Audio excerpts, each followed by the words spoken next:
어제도 잠깐 말씀을 드렸습니다마는 저는 원래 이 강원도 산이에요. 그래서 서울의 어떤 형제님은 저희들을 만나면 감자들 반갑다 이런 분도 계십니다. 그래서 저의 부친은 생전에 살아계실 때 사람을 굉장히 좋아하셨던 분이고 술을 좋아하셨던 분이에요. 그래서 만약에 저도 주님을 만나지 못했다면 사람 좋아하는 사람이죠. 지금도 참 사람을 좋아하기 때문에 뭐 이전에는 조기 축구에 나가서 또 사람들 만나서 즐기기도 했고, 지금도 뭐 탁구장에 일주일에 한두 번씩 나가면서 또 사람들을 만나는 이제 그런 시간들을 보내고 있습니다만은, 뿐만 아니라 제가 예수님을 믿지 못했다면 너무 술 좋아할 타입이 아니지 않습니까? 예? 그래서 아마 술주정뱅이로 인생을 마치지 않았을까 이런 생각을 해봅니다만은, 감사하게도 주님을 만났어요. 그것도 일찍 만났어요. 중학교 때 주님을 만났기 때문에 뭐 술집에 한번 가보지 못하고 불쌍하게 살았습니다. 그래서 그러나 제가 이제 청년 시기를 이렇게 보내면서 모임이 없는 곳에 가서 그 당시에 1970년대를 보냈기 때문에 항상 제 마음속에 이 형제들에 대한 그리움을 안고 살았어요. 그래서 어쩌다 저희 부모님이 서울에 사셨었는데 부모님 집에 가끔씩 올 때면 옛날에 이제 노량진 예배당을 아무도 아는 사람들 없었습니다만은 찾아가서 뒤편에 앉아서 예배를 드리고 돌아가면 그 여운이 한참 갔어요. 그렇게 이제 사모심을 갖고 살다가 강원도 춘천의 모임이 1980년대에 시작되면서 그곳에 이제 모임 생활을 시작하게 됐죠. 그때만 하더라도 형제라는 말만 들어도 가슴이 쿵닥거리고 이런 시대였어요.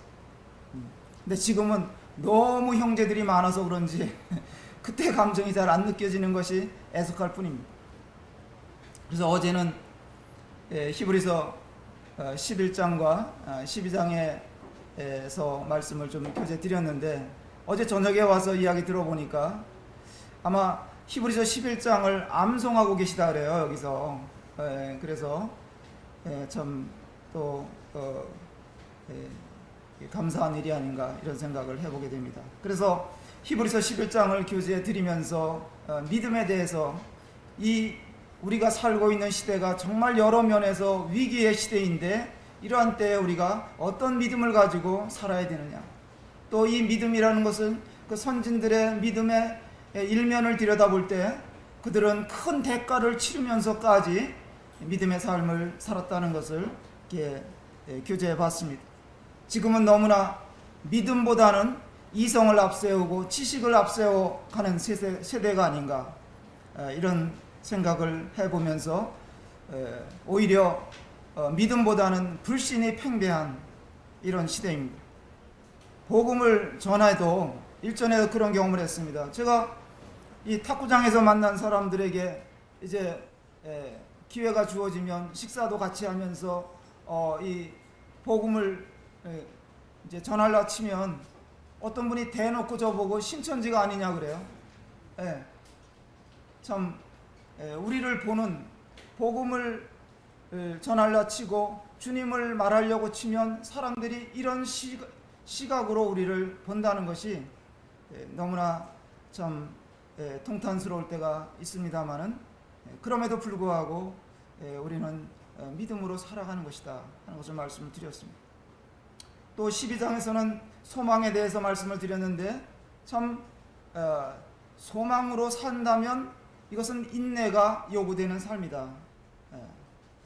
그때 당시에 그리스도인들은 정말 사람들로부터 조롱도 당했고 따돌림을 당했고 냉대를 받으면서도 또 때로는 그들이 이 어두운 토굴 속에 갇혀서 살면서도 소망을 가지고 살았다. 이 소망이라는 것은 실버들에게만 필요한 것이 아닙니다. 모든 믿는 그리스도인들에게 소망이라는 것은 이것은 확실한 버팀목이 되는 것이고 영혼의 닻이 되는 것이다 하는 것을 말씀을 드렸습니다. 그런데 이러한 믿음도 소망도 말이죠, 점점 희미해지면서 우리의 신앙이 정말 위기를 맞고 있지 않나, 이런 생각을 해보게 되는데요. 오늘은 히브리서 13장에서 이 사랑에 대해서 말씀을 나누도록 하겠습니다. 히브리서 13장을 열어주셔서 보겠습니다. 13장 1절로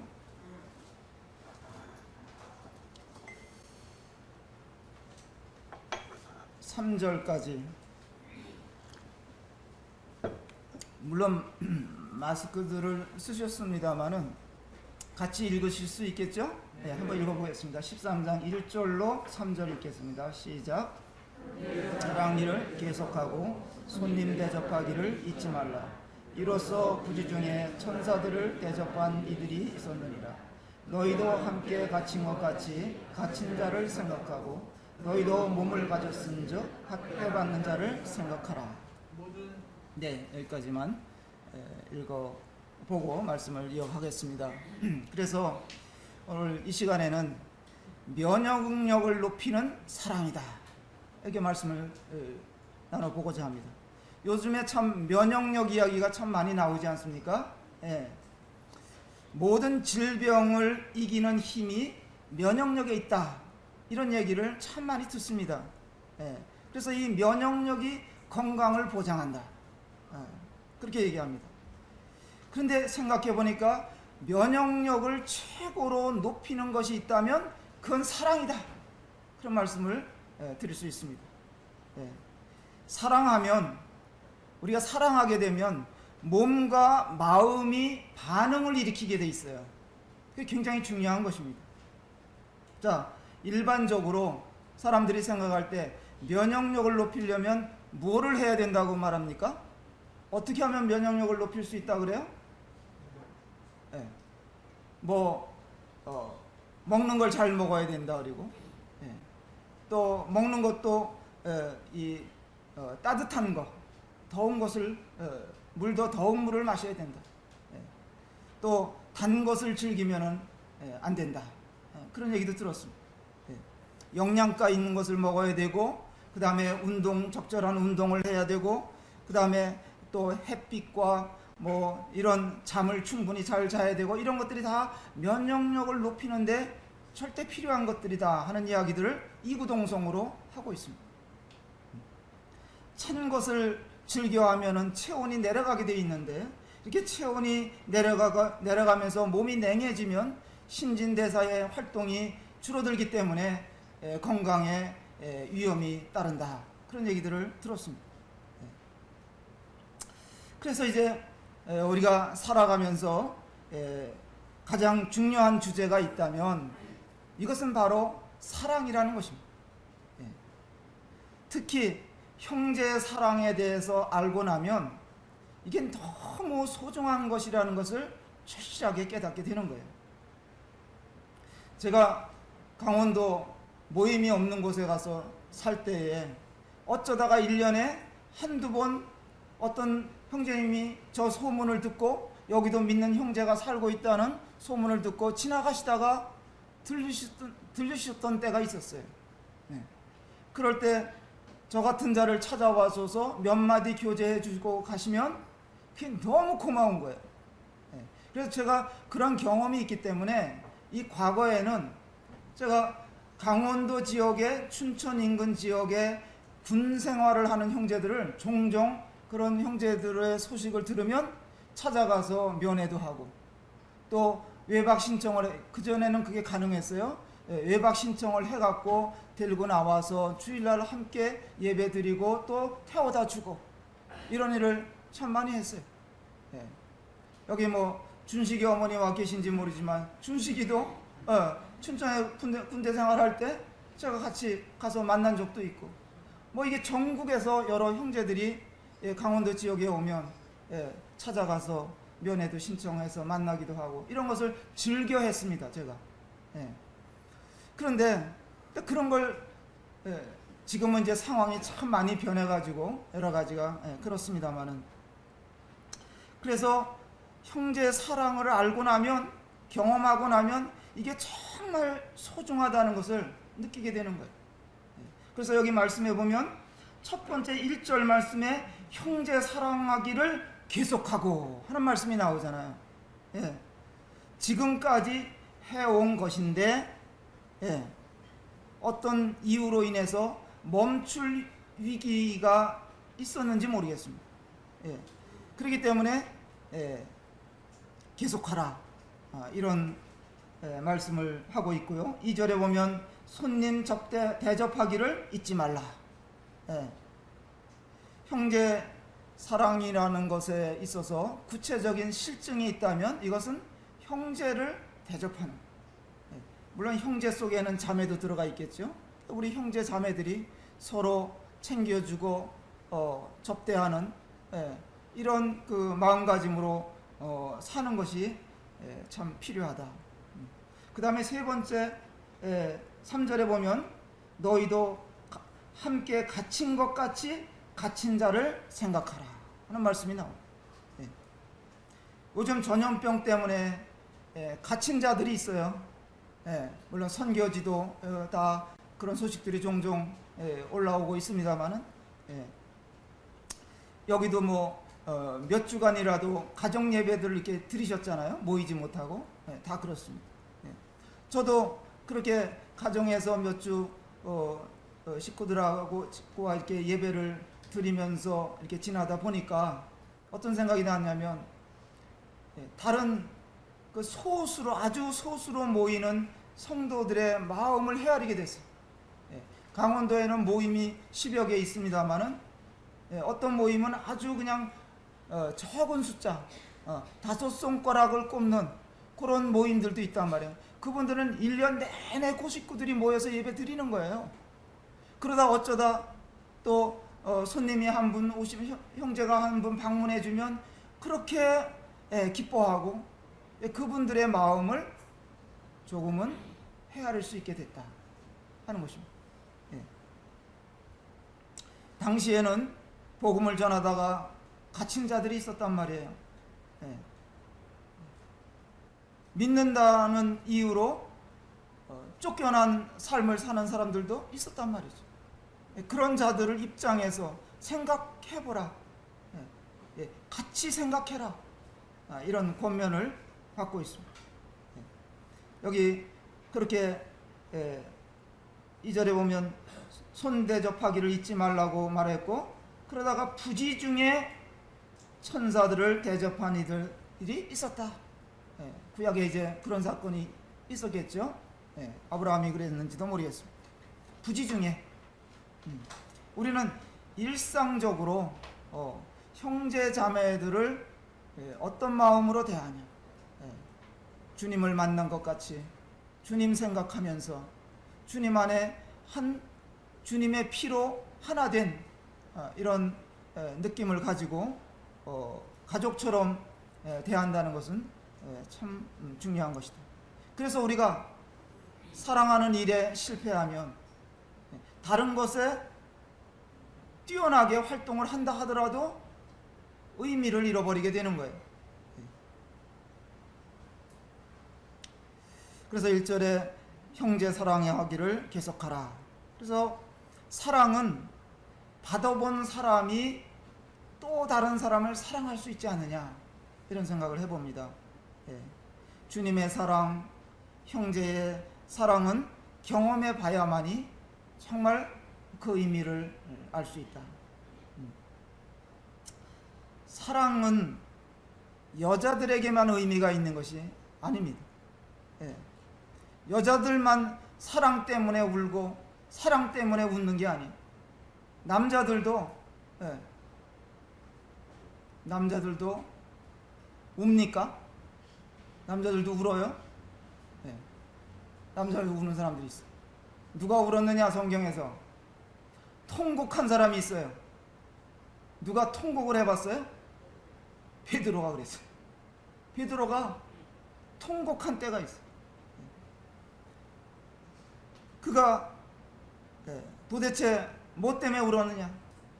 이 베드로는 정말 담대한 제자였어요. 그는 자신감이 넘쳤던 인물이고, 주님이 부르실 때 마태복음 4장 19절에 보면 주님이 베드로에게 폴로미에스, 나를 따르라. 지체 없이 다 버리고 주님을 따랐던 사람이에요. 그는 주님이 바다 위로 걸어오시는 걸 보고 누구도 못하는 일을 자기 뛰어내려 가지고 걸어봤어요. 어떤 사람이 걸어보면 뭐해? 빠져 죽어요. 빠져들었는데. 그러면 너는 몇 걸음이라도 걸어봤냐 이거예요. 베드로는 걸었다 이거죠. 빠질지언정. 또 그랬던 사람이고, 그는 마가복음 14장에 보면 다른 사람들은 다 주를 버릴지라도 나는 안 버리겠다 이거예요. 자신이 충만했던 사람. 마태복음 16장에도 보면 우리 주님에 대한 고백이, 그 신앙 고백이 정말 놀라운 고백을 했습니다. 주는 그리스도시요 살아계신 하나님의 아들이십니다. 이랬던 사람인 그가 3년여 동안 주님을 따라다니면서 여전히 자신감이 충만해 있던 사람입니다.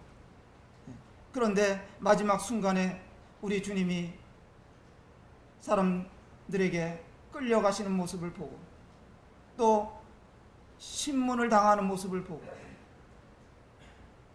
그는 마지막 순간에 주님 가까이 가기는 갔습니다마는 웬 여자들이 와가지고 너도 예수님과 저 예수와 한패가 아니냐 했을 때 극구 부인했던 인물이죠. 근데 그가 마지막 또 부인을 하고 주님과 눈이 딱 마주쳤을 때 거기서 무너진 거예요. 밖으로 뛰어나가가지고 정말 통곡을 하면서 울었습니다. 이제 와서 생각해 보니까 나는 정말 형편없는 자라는 것이 드러난 거예요. 절망하고 그 이후로 주님이 십자가에 못 박혀 돌아가시고 난 다음에 너무 괴로워가지고 또 낙담이 돼가지고 에이 나는 고기나 잡으러 다시 가야 되겠다. 갈릴리로 올라갔어. 그런데 주님이 나타나신 거예요. 부활하신 주님이 바닷가에 딱 나타나셔서 요한복음 21장에 보니까 주님이 요한의 아들 시몬아, 내가 이 사람들보다 나를 더 사랑하느냐? 그런 질문을 딱 던지신 거예요. 거기에 실패의 원인을 말씀하고 있는, 열정적인 사람이었는데 주님을 사랑하는데 베드로가 실패했다. 자신이 충만해가지고 뭐 저돌적으로 주님을 따랐던 그런 사람인데 정말 주님을 내가 사랑한 적이 있는가? 주님으로부터 이 사람들보다 그랬잖아요. 다른 사람들은 다 주를 버릴지라도, 이렇게 말했던 사람에게 주님이 다시 질문하시는 거예요. 이 사람들보다 네가 나를 더 사랑하느냐?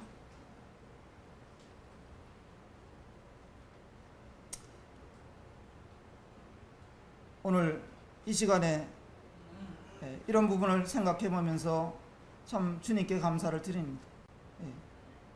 주님의 사랑이 우리와 함께 역사되고 우리가 정말 이 사랑이라는 것에 대해서 변화될 수 있다면 참 좋겠다. 우리가 그리스도인으로서 이 주님이 말씀하신 사랑에 대해서 좀 더 알아가면, 좀 더 사랑할 수 있다면 참 좋겠다. 그래서 사랑이 회복되면, 이런 진정한 사랑이 회복되면 우리 인생이 바뀌는 거예요. 바뀝니다. 질이 바뀌어요. 그래서 면역력이, 사랑, 면역력을 높이는데 이러한 주님 안에서의 사랑보다도 더 좋은 것은 없다. 그런 말씀을 드려봅니다. 그 다음에 2절에 보니까 이제 접대 얘기가 나오잖아요. 이 접대가 또 사랑의 온도를 올리는 것이다. 이런 것입니다. 형제 사랑. 이게 가만히 생각해 보면 저희가 참 많이 경험해 보는 바예요. 어딜 가도, 전국에 어딜 가도 형제들의 영접을 받을 수 있는, 사랑을 받을 수 있는 우리들이란 말이에요. 세계 어딜 가도 그래. 우리의 가족들이, 주님 안에서의 가족들이 흩어져 있잖아요. 어디에도 있잖아요. 그런 분들의 사랑을 우리는 경험해 볼 수 있다는 것입니다. 이 성경이 기록될 당시에는 이렇게 순회하는 일꾼들이 있었어요. 그랬을 때 이 믿음의 나그네들을 환대하는 그런 일이 비일비재했는데, 그것이 사랑의 실천이죠. 형제를 영접해 드리는 것. 그래서 요한일서 3장에 보시면 말이죠, 거기에 가이오라든지 그 데메드리오라든지 이런 분들은 형제들이 방문해 주면 영접해 드렸고 환대했고 교제할 수 있도록 문을 열어줬고 그랬는데, 그 같은 모임에 디오드레베라는 사람이 있었어요. 그 사람의 이야기가 요한 3서에 나오는 거예요. 이 사람은 어떤 사람이었느냐, 그 모임 가운데서 으뜸되기를 좋아했고, 이런 일꾼들이 오면 영접해야 되는데 거절했고, 왜? 자기 자리가 침해를 받을까봐 거절했던 것 같아요. 그래서 그런 형제들을, 영접하는 형제들을 오히려 나쁘게 편론하고 이런 일을 일삼았던 사람입니다. 그래서 모임 가운데 이런 자들도 있고 이런 자들도 있었다 하는 것이 성경이 우리들에게 보여주는 바입니다. 그래서 우리가 끝까지 사랑으로 섬기는 자로 살면 얼마나 좋겠는가, 그런 마음을 가지고 살게 됩니다. 저희 춘천에는 식구가 그렇게 많지가 않아요. 늘 이 100명을 채 넘기지 못하고 그 유지하고 살아요. 그럼에도 불구하고 이 모임 안에 장로들이 4분이나 세워져 있었단 말이죠. 그런데 지금까지 생활해 오면서 이 4분의 장로가, 지금 한 분은 그 장로 일을 하시다가 이제 은퇴하시고 인도네시아에 가 계세요. 근데 이렇게 4분이 오랫동안 장로 일을 같이 했는데, 가만히 이 4사람을 분석해 보면 4인 4색이에요. 색깔이 다 달라요. 생각들이 조금씩 다르고, 그렇지만 다 원만하게 주님 안에서 주님을 모임을 돌보는 일에 함께 했고, 뭐 이런 것을 생각할 때 정말 감사한 마음이 들고 그렇습니다. 제 아내와 저는 강원도산이고 제 아내는 충청도산이에요. 굉장히 닮았겠죠, 그죠? 그런데 아니에요. 정말 달라요. 저는 빠르고 우리 집사람은 한 템포 느리고, 뭐 똑같은 것이 별로 없어요. 그래도 지금까지 서로 사랑하면서 살고 있는 거예요. 우리는 주님 안에서 한 주님을 섬기고 삽니다. 한 믿음으로 한 방향에 서서 주님을 섬기고 삽니다. 보나마나 여기 서대문 성도들도 다 각각의 다른 모양들을 가지고 계시단 말이에요. 그러나 우리의 믿음이 같아요. 우리의 주님이 같은 분이에요. 예. 뭐 야간 비행이라든지 뭐 이런 글을 쓴 작가 생떼쥐벨이라는 분이 있어요. 그분이 말하기를 사랑이라는 것은 한 방향을 보고 가는 거다, 그런 얘기했어요. 한 방향을 보고 가는 거다. 서로 바라보면 문제가 생기기가 쉬워요. 근데 같이 한 방향을 서서 바라보면 우리는 오랫동안 동행할 수 있는 거예요. 사랑할 수가 있는 거예요. 우리는 한 주님을 섬기고 한 믿음으로 한 소망으로 한 방향으로 방향을 바라보면서 가는 것입니다. 그래서 우리 주님이 십자가를 지시고 세상에 오셨다가 돌아가시는 마당에 제자들에게 말씀하신 것이 무엇이 있겠습니까? 요한복음 13장에 보면 서로 뭐라 그랬습니까? 사랑하라. 이 12장에서도 히브리서 12장에서도 보면 징계도 사랑의 표현이라는 것을 이렇게 우리들에게 알려주셨습니다. 징계를 받을 때 낙심하지 말라. 그것을 경히 여기지 말라. 우리의 유익을 위해서 징계를 하신 것이다. 징계를 통해서 우리는 평강의 열매를 맺게 되어 있는 것이고, 그렇게 말씀을 하셨습니다. 지금 전염병이 전 세계로 퍼져 있잖아요. 이것도 하나님께서 인간들을 사랑하시는 표현 방법이라고 생각합니다. 사람들이 얼마나 교만하고 각 나라가 그렇고 개인이 그렇습니다. 그 하나님이 다루시는 거예요. 깨닫고 돌이키라고, 하나님께로 나아오라고 하나님이 이런 징계들을 통해서 인간들을 하나님이 얼마만큼 사랑하시는지를 표현해 주시고 계신데 사람들이 이것을 알아야 되는 것이죠. 하여간 성령님의 열매 9가지 중에 첫 번째가 사랑이 나오는 것이잖아요. 사랑의 열매가 없다면 다른 열심이라든지 다른 섬김이라든지 다른 탁월한 은사라 할지라도 다 사실 별 의미가 없는 것입니다. 그래서 요한일서 4장 8절에 보면 우리 하나님은 사랑이시다. 요한은 그렇게 얘기하고 있는 거예요. 요한일서 한번 찾아보실까요? 3장에 보시면 뒤로 가셔서 요한일서 3장을 한번 보겠습니다. 여기다 손을 넣으시고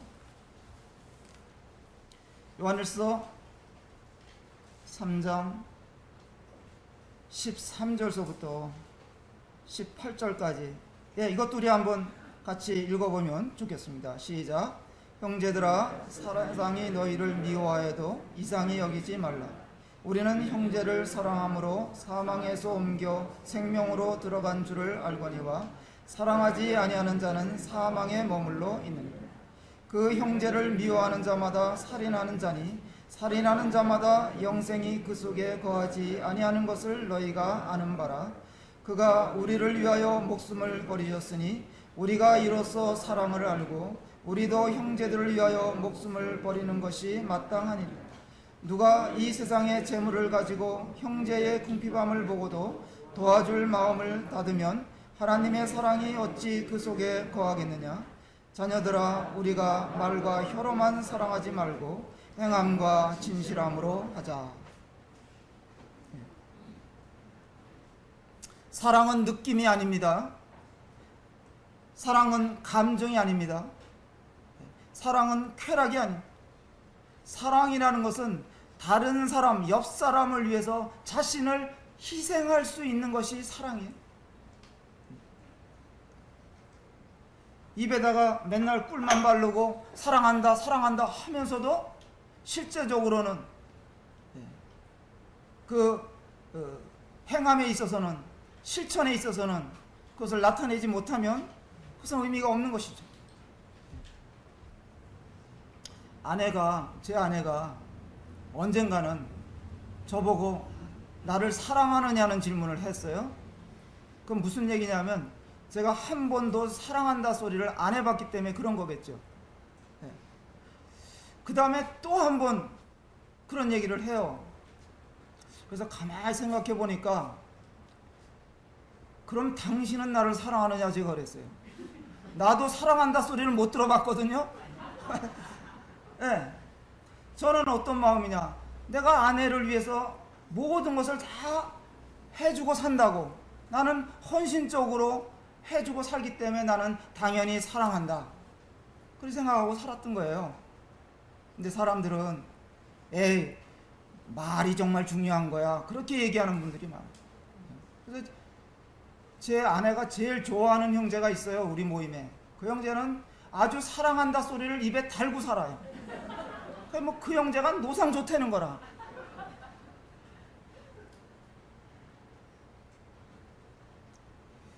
사람들은 말이죠, 자신에게 유익이 없다고 생각하면 그런 것에 대해서는 별 관심을 보이지 않습니다.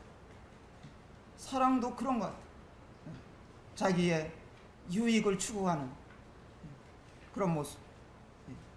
그래서 우리는 이 사랑이 퇴색하는 현실을 참 보면서 형제가 얼마나 귀한 존재인데 우리는 때로는 함부로 대하지 않고 있나, 이런 생각을 해보게 됩니다. 그래서 마태복음 24장 12절에 보면 불법이 성함으로 많은 사람들의 사랑이 식어질 때가 온다, 마지막 때가 그렇다, 이런 말씀을 하셨어요. 사랑을 한다고 이렇게 생각하면서 너무나 조건이 많은 거예요. 내게 좋은 말을 해줘야 사랑할 수 있다는 거예요. 내게 유익이 돼야만이 사랑할 수 있다고 생각하는 거예요. 내 주장에 동조해주고 내 입맛에 맞아야만 사랑할 마음이 생긴다는 거예요. 너무 씁쓸하지 않아요? 우리 주님은 그런 사랑이 아니잖아요. 여기 오래된 60년대, 70년대, 80년대, 90년대를 살아오신 성도님들이 많이 계신 것 같죠? 이런 분들은 정말 사랑을 실천하면서 살았다, 저는 그렇게 생각해요.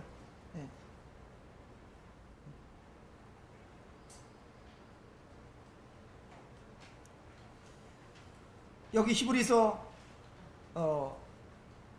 배경이 되는 그 당시에 그리스도인들은 정말 희생적인 사랑을 보이면서 살았습니다. 히브리서로 돌아가셔서 10장 말씀을 한번 보겠습니다. 히브리서 10장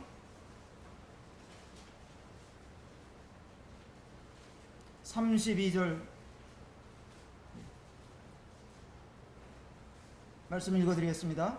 전날에 너희가 빛을 받은 후에 고난의 큰 싸움을 견뎌낸 것을 생각하라. 혹은 비방과 환난으로서 사람에게 구경거리가 되고 혹은 이런 형편에 있는 자들과 사귀는 자 되었으니 너희가 갇힌 자를 동정하고 너희 소유를 빼앗기는 것도 기쁘게 당한 것은 더 낫고 영구한 소유가 있는 줄 알미라. 그러므로 담대함을 버리지 말라. 이것이 큰 상을 얻게 하느니라. 네, 그때에 믿는 사람들 편에 섰다 이거예요.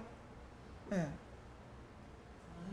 자기 것을 자기가 그런 사람 편에 서면 이 억울한 일을 당할 수가 있는데도 불구하고 그런 편에 기꺼이 섰다 이거예요. 재산을 빼앗기고 그런 것이 문제가 되지 않았다. 왜? 더 낫고 영구한 소유가 있는 줄 믿고 있기 때문에 그렇게 했다는 것입니다. 그래서 저들은 형제 사랑하기를 계속하고 손대접하기를 힘쓰라는 권면을 듣고 있는 것입니다. 자, 우리 모임 특징이 뭐예요? 뭐라고 생각하십니까? 서대문 교회의 특징, 뭐 그것만 얘기하는 게 아니에요. 예, 전국에 있는 아니면 세계에 있는 우리들의 모임의 특징이 뭘까요? 생각해 봤습니다. 어느 날. 예. 우리 모임의 특징이 뭐 침례 주는 거예요? 물론 침례도 특징 중에 하나겠지만은 뭐 우리 모임이 아니더라도 침례 주는 데가 많단 말이죠. 예. 구원받아야 된다는 것을 이야기하는 것이 우리의 특징입니까? 옛날에는 뭐 구원 얘기가 듣기 어려웠는데 지금은 다 웬만한 이런 교회들이 다 구원 복음 전할 때 보면 다 구원 얘기를 해요. 형제 자매라고 호칭하는 것이 우리의 특징입니까? 지금은 다 해요. 옛날에는 저희들밖에 안 했던 것 같은데 지금은 일반적으로 합니다. 그런 것들이 특징일 수가 없어요. 감히 꼽으라면 우리 모임의 특징은 나는 형제 사랑이다. 꼽을 수 있어. 그런데 지금은 이러한 것들이 많이 희석되고 있다는 느낌을 받기 때문에 어쩌면 세상 종교인들보다 더 시들한 느낌을 받을 때가 왕왕 있다는 것이 너무 아쉬운 거예요. 신천지의 젊은이들이요 대거로 몰려갔어요. 얼마 전까지 이 코로나 사태 직전까지 어마어마한 젊은이들이 다 몰려갔어요. 그들이 하는 소리가 뭔지 아세요? 와서 들어보니까 교리가 뭔가 좀 이상하더라는 거예요. 그럼에도 불구하고 그들이 거기에 끌려 들어간 것은 뭐냐? 그들이 정말 자기들을 환영해주고 섬겨주는 그런 것에 끌렸다는 거예요. 그들의 작전이 뭡니까? 그렇게 뭐 물질로 삶아대고 온갖 헌신을 다해서 한 영혼이 있으면 그 영혼에 포위해가지고 그룹을 지어가지고 그를 지원해주고 은밀하게 말이죠. 모르게 그렇게 해가지고 그가 자기 교인이 되면 그 다음에 다 빼먹는다. 이런 작전이란 말이에요. 그게 악이죠. 그게 문제죠.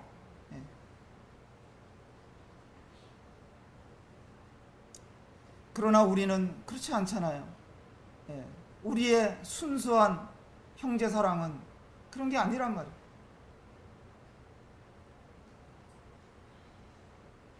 정말 돌이켜보면 우리는 정말 순전함으로 사랑을 나누었던 기억이 있습니다.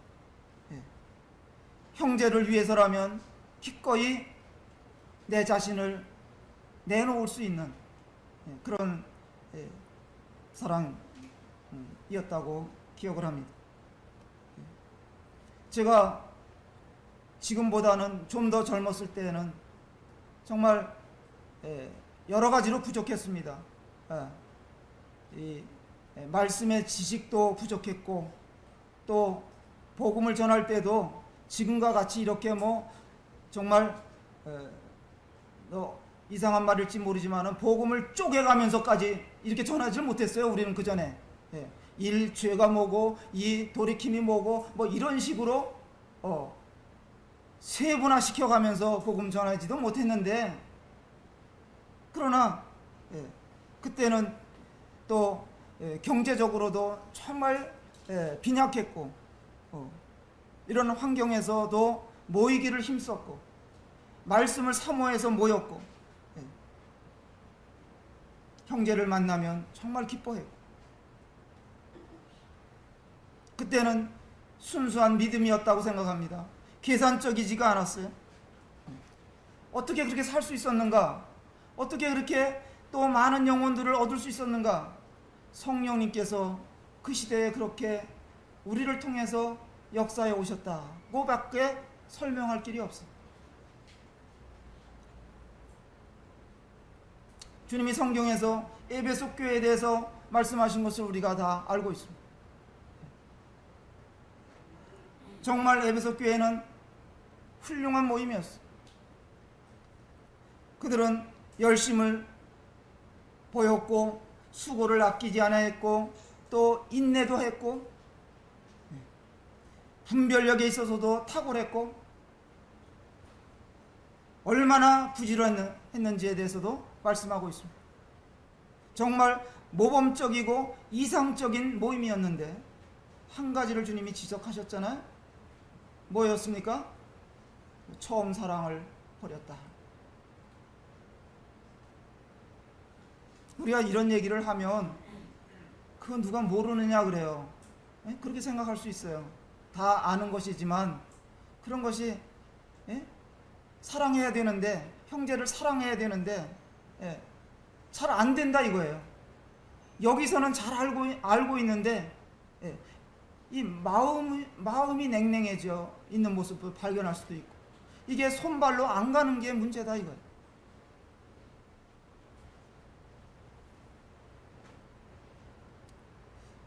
저 자신을 생각해도 많은 부분에 있어서 그런 아쉬움이 있는 거예요. 내게 육신이 여전히 살아남아 있는 것을 느낄 수도 있고, 이기적인 성향이 나를 끌고 갈 때도 있고 그렇습니다. 그렇기 때문에 우리가 이런 것을 솔직히 고백하지만, 그렇기 때문에 저는 이런 문제를 가지고 기도해야 된다고 생각합니다. 뭘 달라고 이것도 해달라고 이런 것보다는 이런 마음을 회복시켜 달라고 그리고 이런 것을 위해서 우리는 기도하고, 새로운 성품이 내 안에 형성된 이 새 성품이 주님의 능력으로 이런 것을 싸워 이길 수 있도록 도와달라고 기도해야 된다고 믿습니다. 이런 것들을 우리가 경계로 받으면 좋겠습니다. 그래서 바람이 있다면 우리 이런 모임이 훗날에 참 너희들은 적은 능력을 가지고도 내 이름을 배반치 않았다. 우리도 필라델피아 교회가 받은 칭찬처럼 그런 칭찬을 받고 싶은 거죠. 그래서 이런 사랑의 특징을 살려갈 수 있도록 우리가 모두가 힘써야 되지 않겠는가. 처음 사랑을 회복하고 사랑으로 체온을 올리면 면역력이 형성이 되는 거고, 우리가 영적으로 더 성숙함을 이루는데 한 발자국 더 다가갈 수 있다. 그런 말씀을 드립니다. 다시 여기 13장 3절에 보면 말이죠. 마지막 주제로 말씀을 드리겠습니다. 갇힌 자를 생각하라. 위기 때 사랑이 약이라고 말씀을 드릴 수 있습니다. 사랑이 약이에요. 사랑이 치료제예요. 많은 사람들이 이 코로나 치료제가 언제 나오나 이러고 살잖아요. 근데 사랑이 약이에요. 지금도요, 이 믿음 때문에 옥살이하는 곳에 사는 성도들이 있단 말이에요. 믿음 때문에 학대를 받고 핍박을 받고 이런 자들이 있다. 여러 가지 이유로 고통을 받는 그런 자들을 우리가 생각해 볼 필요가 있어요.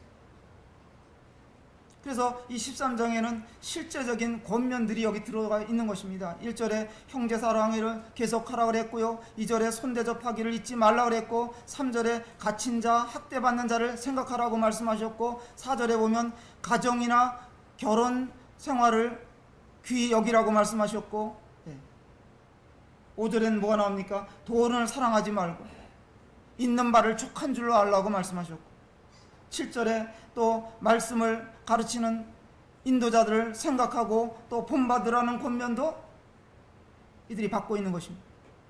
이런 것들은 다 사랑 없이는 할 수 없는 일들이죠.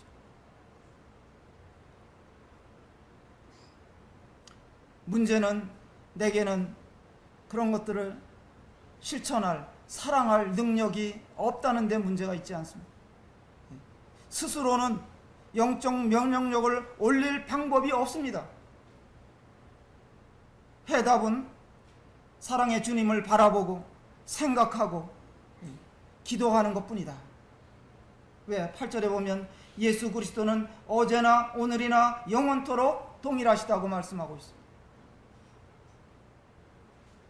스데반이 사도행전 7장에 보면 그가 순교 당하면서 위에 계신 주님을 바라봤습니다.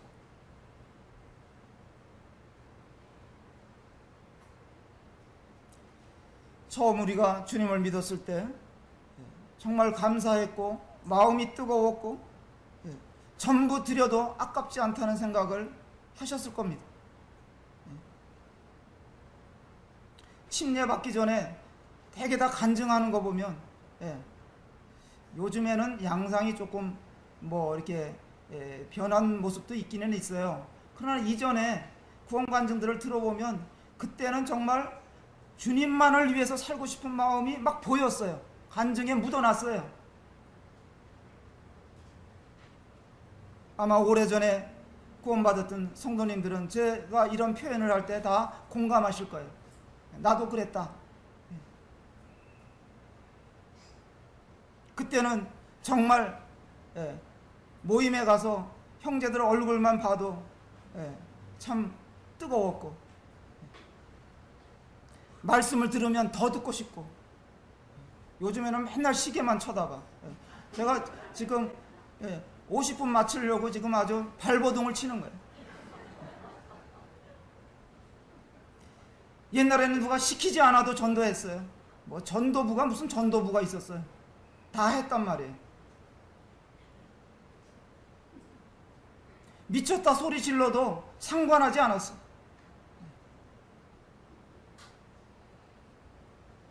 평생 주님을 위해서 살고자 마음먹었고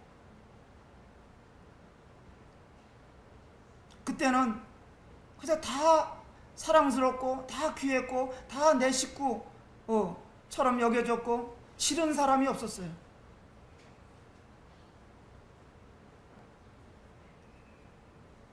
어쩌다 지금은 참 내 마음 한구석에서도 계산적인 것이 이렇게 들어있나 싶은 생각을 하게 될 때 참 탄식이 나올 때가 많이 있습니다. 그래서 이 위기를 극복하는 데 있어서 사랑이 중요하다. 주님이 마지막으로 당부하신 것이 이 사랑이 너희가 서로 사랑하라. 요한복음 13장 34절 35절 말씀이 주님이 당부하신 말씀이잖아요. 제자들이 가장 큰 위기가 왔었어요. 자신들의 주가 선생이신 주님이 이제 죽으시게 된다는 말씀을 들을 때 그 이해가 안 갔어요. 이해가. 이방 세력들로부터 자신들을 보호해주고 구원해줄 뿐이라고 생각했는데 그런 분이 오히려 그들의 손에 의해서 죽임을 당하시고 그래서 제자들의 믿음도 파산을 맞고 사랑도 파산을 맞고 소망도 꿈도 다 깨지고 제자들이 고향으로 가자 바닷가로 가자 흩어졌어. 근데 그것을 주님은 다 내다보신 거예요. 다 내다보시면서 너희가 서로 사랑하라 말씀하셨어요. 그런 상황에서 뭐가 저들로 하여금 주님을 따르던 제자들로서 명예롭게 인정받고 승리할 수 있을 것이냐? 그것이 돈이겠느냐? 명예겠느냐? 어떤 권력이겠느냐? 주님은 그런 거 말씀하신 게 아니에요. 너희가 서로 사랑하라. 지금도 마찬가지라고 생각합니다. 우리가 이 세상에 살고 있고 우리의 환경이 그렇다 하더라도 우리들의 최고의 무기요 우리가 나아갈 바 길이라면 주님 분부대로 우리가 서로 사랑하며 사는 것.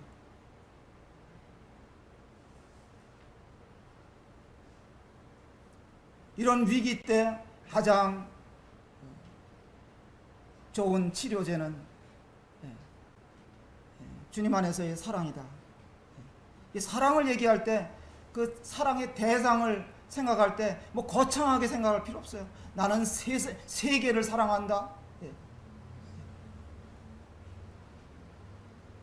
이런 것이 아니라 작게는 내 곁에 있는 분, 내 모임 가운데 있는 분, 이런 형제자매들을 사랑하는 분. 그래서 우리가 어떤 형제고 자매고 다 장점이 있고 단점이 있다는 거 다 인정하시죠? 예. 그럼 뭘 보느냐가 중요하잖아요. 예. 어떤 사람은 못하는 것만 자꾸 보고 지적질을 해요. 예. 어떻게 하라는 얘기야? 그 사람도 자기를 돌아봐야 할 필요성이 있지만 나도 보는 시각을 바꿔야 할 필요가 있는 거예요. 자식을 키워보잖아요. 저도 자식을 둘이나 키워봤는데 다 얘들도 이런 면이 있고 저런 면이 있는데, 아니 못하는 것만 자꾸 지적질 하다 보니까 애가 삐뚤어나갈 수 있잖아요. 좋은 면을 봐주고 가능성을 봐주고. 우리 여기 형제자매들이 이렇게 모여있는데 다 역할들이 다르고, 근데 어떤 분들은 결정적일 때 한방하는 분들이 있어요. 평소에는 속색이지만 결정적일 때 한방하는 분들이 있다니까. 필요하잖아요. 그래서 결론적으로 말씀을 드리겠습니다. 뛰어난 열심, 또 어떤 큰 헌신이나 칼날 같은 분별이나 분석이나 탁월한 가르침으로도 충분하지가 않습니다. 우리가 주님을 사랑하고 형제를 사랑하는 것, 그 어떤 것도 그 위에다가 갖다 놓을 수가 없어. 첫째가 사랑. 주님께서는, 저는 그렇게 생각합니다, 자기를 사랑하고 또 힘을 과시하고 폼 잡고 사는 자들에게는, 주님이 정말 그런 사람들에게는 불편해 하실 거다, 그런 생각합니다. 주님에 대한 사랑, 우리가 서로 사랑하는 것이 회복되면 다른 것들도 다 회복될 것입니다. 이건 분명한 것 같아요. 우리 이웃에게 있어서 그들에게 면역력을 높여줄 수 있는 것이라면 그게 사랑이다, 이거. 사랑하면 나도 면역력이 높아지고 또 사랑받는 자도 그렇게 될 것이고. 이거는 우리가 작은 것에서부터 실천해보면 알 수 있어요. 큰 걸 원하시는 거 아니에요, 주님은. 작은 것, 말 한마디라도, 작은 헌신이라도. 시간 됐습니다. 여기까지 하겠습니다.